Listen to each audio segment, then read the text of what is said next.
Let's start the scenario. Здравей, аз съм Фурхат, а ти как се казваш? Ани.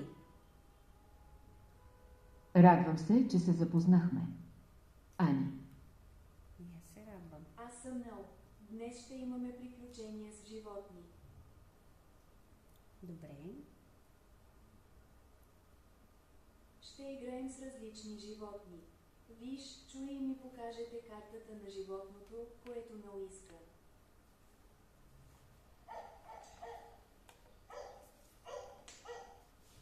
Дай, куче. Ето. Браво!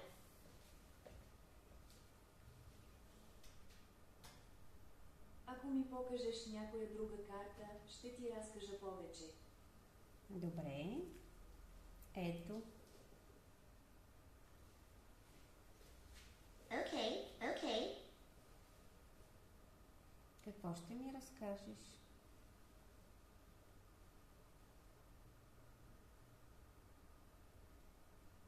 Форс на български означава кон. Конят е голямо животно с 4 крака, което хората използват за яздене и работа. Той има дълга муцуна, големи очи и грива от коса на врата си. Конете могат да бъдат различни цветове, като кафяво, черно или бяло.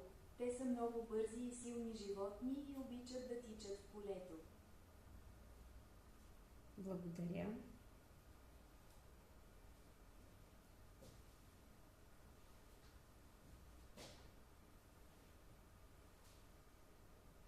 Може да ми зададеш въпрос и на мен.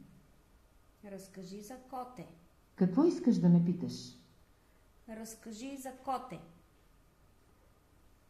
Правилно ли чух? Разкажи за коте. Да. Котето е малко пухкаво животно, което обикновено е домашен любимец. Той има мека козина и често мърка, когато е щастливо или доволно.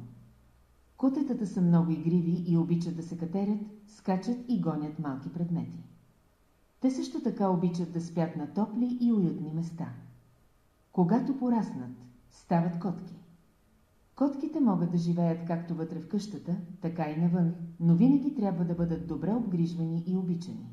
Нека играем на нещо друго. Много Погледни монитора ми. Кажи ми какво ядат животните.